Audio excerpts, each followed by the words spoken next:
If you're going to go to war, you got to what? You got to know your enemy. And by implication, you got to know yourself. And so when we're talking about a trade war with the United States and China, when I look at how it's played out, from beginning to end so far, up through Geneva, it's been characterized by the U.S. making that very fundamental mistake of not knowing its enemy and not knowing itself. And so I want to talk a little bit about the things that we've been talking about with the Trump administration from before the trade war, and then how it played out in practice and what that might mean for business going forward. Fair? All right, I'm going to go fast. This speech was delivered in May of 2025 at Stanford University. The speaker, Stein, is not a theorist. He is a true insider. A veteran U.S. diplomat and business leader, he is the president of the U.S. China Business Council. He has worked in China for many years, serving 3 tours as a U.S. diplomat and chairing the American Chamber of Commerce in Shanghai, representing the core interests of American business in China. He has just invoked the classic axiom to know your enemy and know yourself. Now, this insider is about to tell the story of how one of those parties, the Trump administration, completely failed that test. He will reveal the 4 fatal miscalculations about China that the Trump team based their trade war on. Then, through a series of almost absurd first-hand insider stories, like the phone call that never came, he will show us how these miscalculations led to the White House being publicly humiliated by Beijing and dragged the United States step by step into a policy quagmire.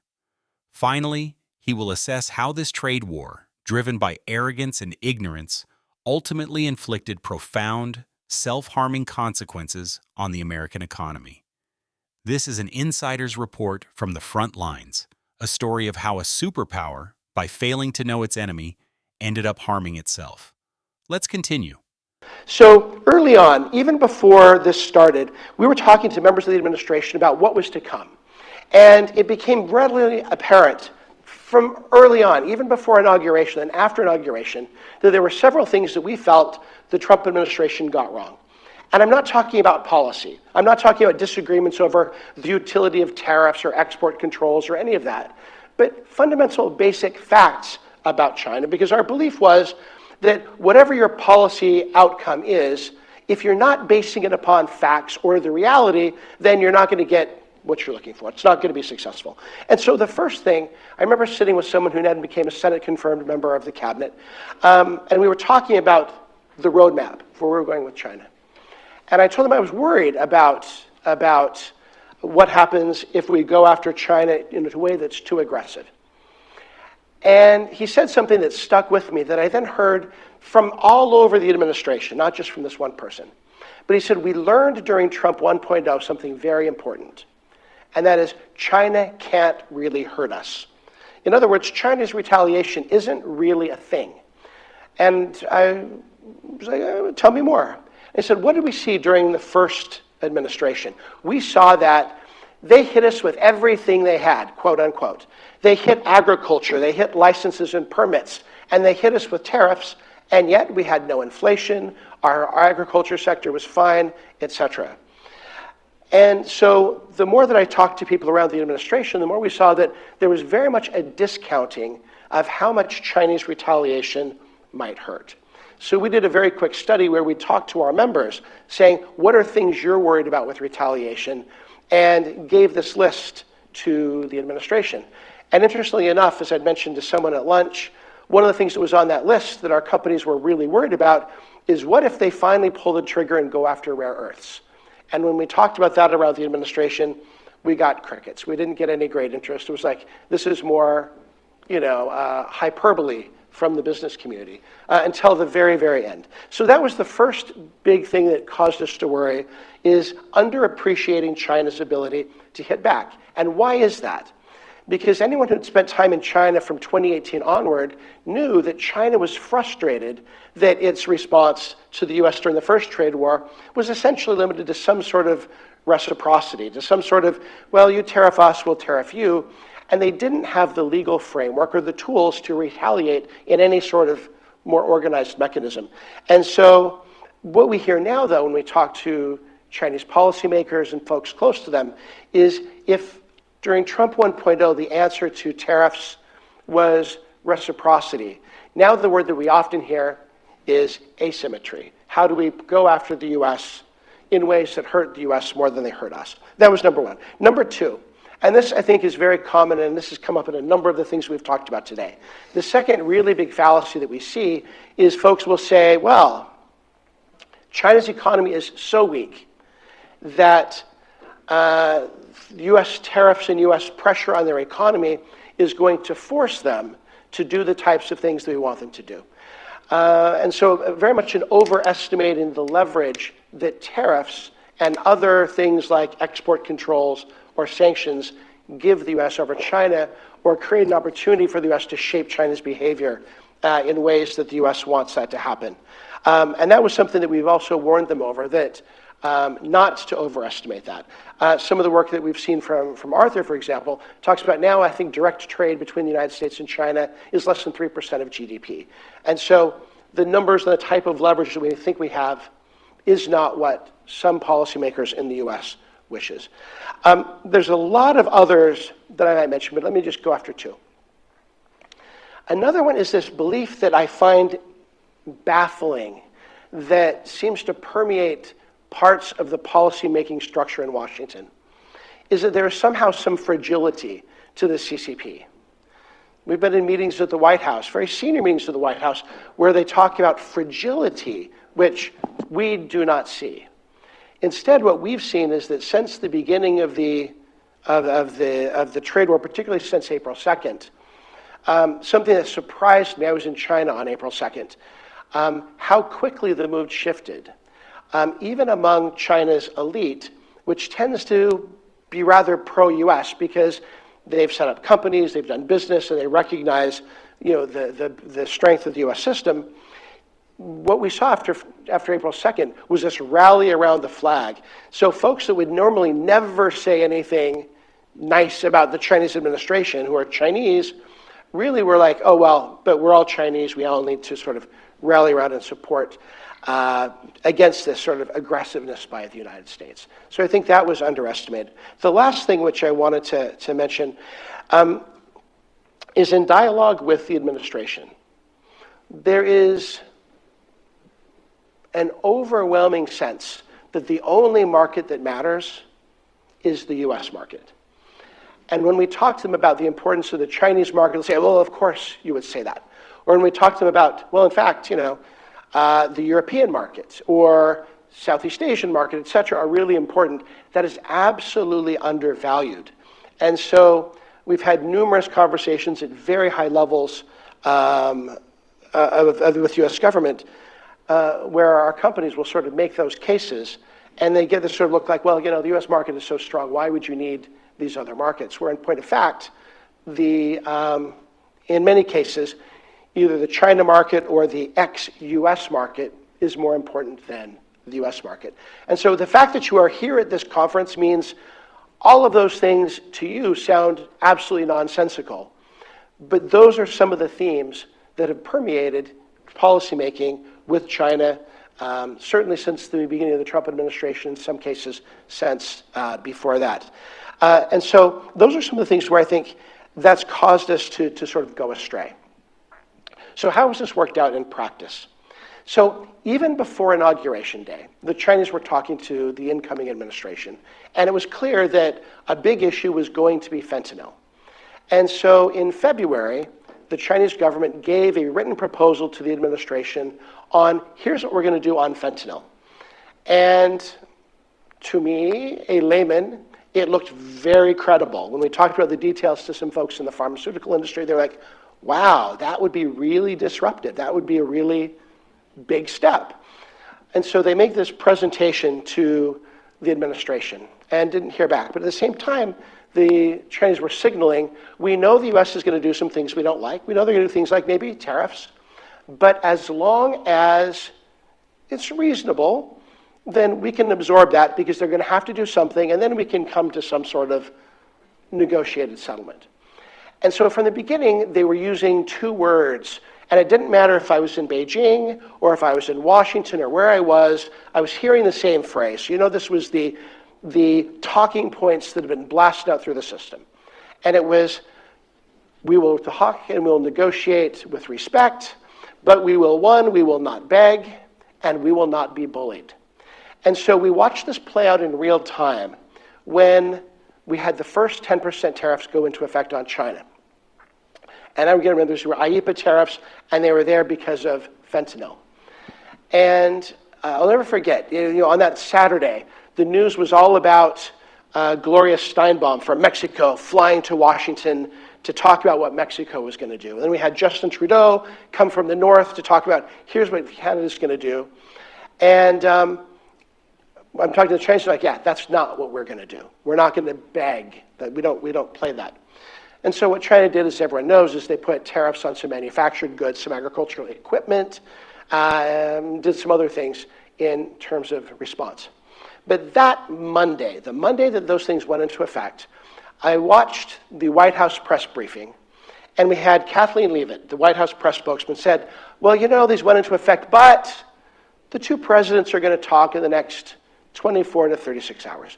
Then that afternoon on Fox Business, we had Peter Navarro, White House proxy, say, yeah, I don't want to get ahead of the boss, but the two leaders are going to talk in the next 24 to 36 hours. So what do? We do what anyone else does, what probably half of you did. We waited 24 to 36 hours and start to look for readouts. Nothing in Xinhua, nothing in People's Daily, nothing from the White House, nothing at all. So we do what most of you probably did. We ring up the White House and we ring up the Chinese and like, hey, how was the discussion? And we got, from the White House, oh, the funniest thing, the Chinese didn't call. And we're like, and that surprised you? That was a revelation? That was it? And so for me, that was the moment that sort of showed that all these things where I just said we were getting China wrong, we were overestimating the impact of tariffs, the willingness of the Chinese to beg, etc. We got it wrong, and they were genuinely surprised. But the Chinese, they were okay because they thought that their response was not escalatory.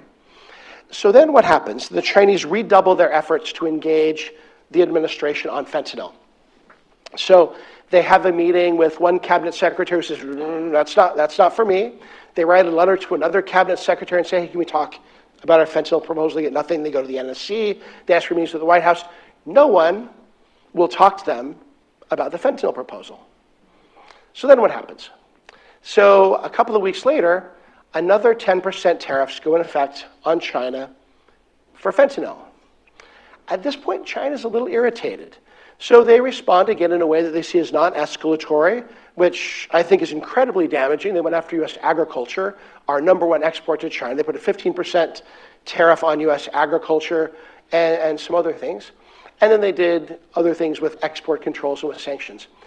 And then they did something that I think surprised the administration, and certainly surprised a lot of the folks I was talking to.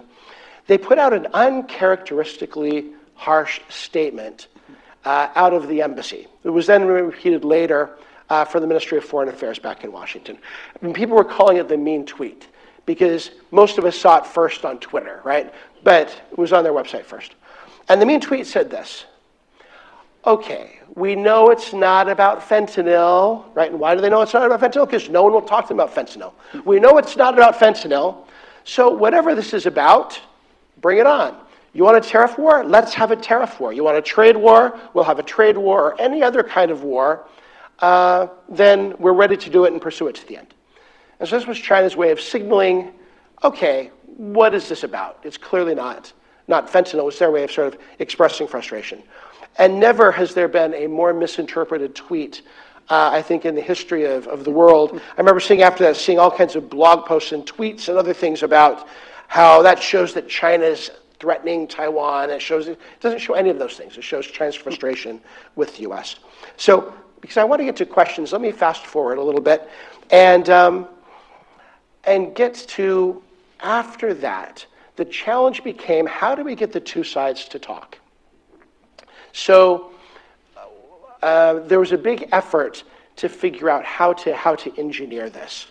And where it landed, and got buy-in theoretically from both sides, was that since neither side had enough trust of the other side to really engage too directly, right?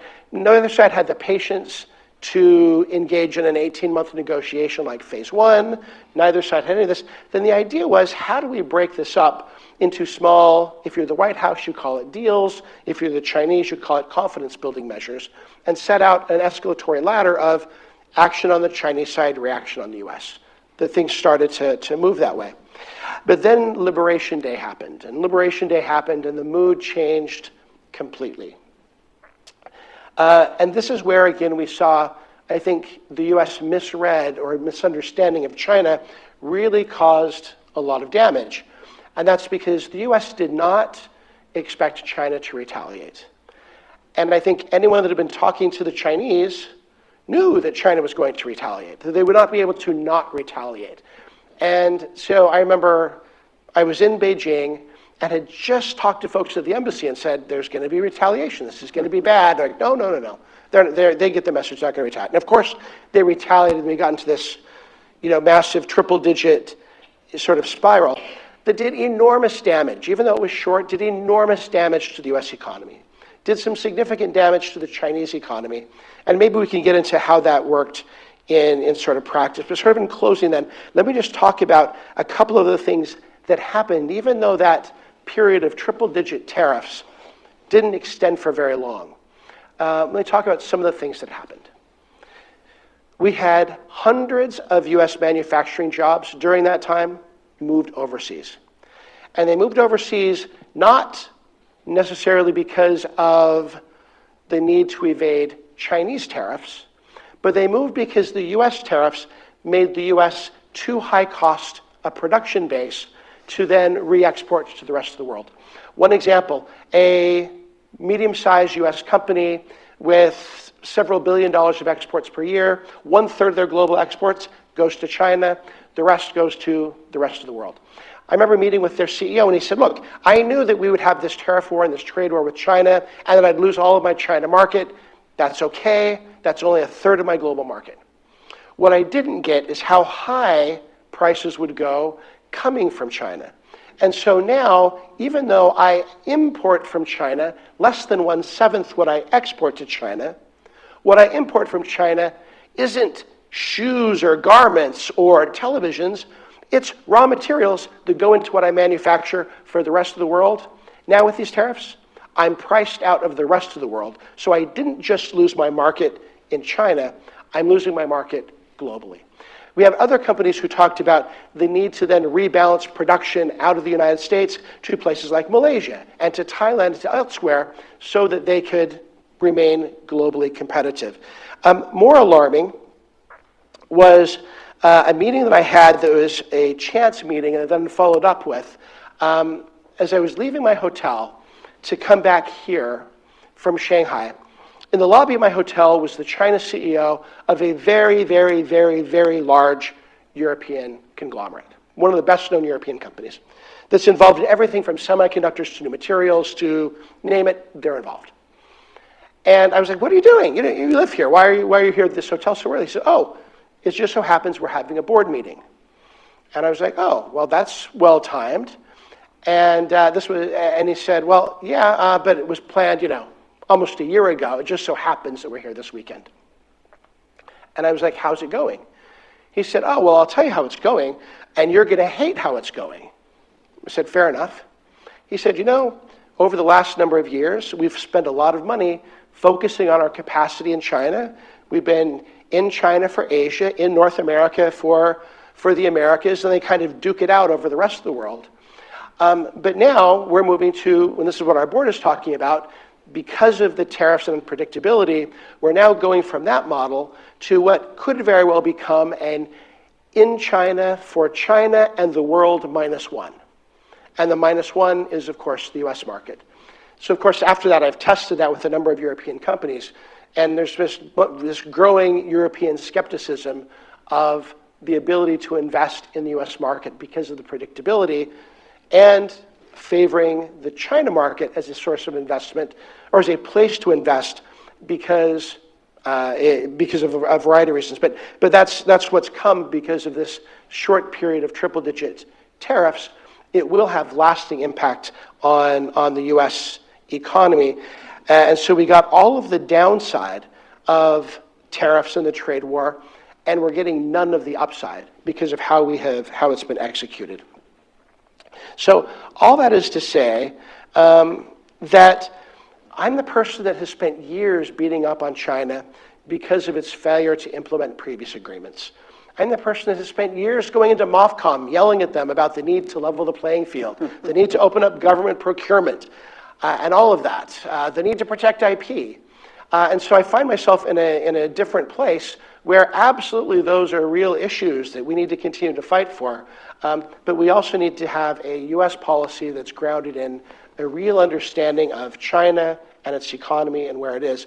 Otherwise, to continue to pursue this kind of policy, again, will bring all of the downsides of tariffs and trade wars without bringing any of the upside. So we're in a dangerous time, but fortunately, at least the two sides have called a 90-day hiatus that can give the two sides time to think and reflect. So that's definitely a positive step. Let me stop there. Sean Stein has just given us an incredibly valuable insider's briefing on the U.S. China trade war.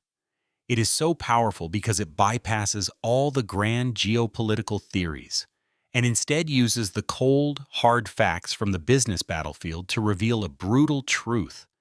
Using the 4 core miscalculations, underestimating China's retaliation, overestimating its own economic leverage, misjudging the resilience of the Chinese system, and ignoring the existence of the global market, he clearly outlines how the Trump administration's China policy was doomed to fail from the very beginning.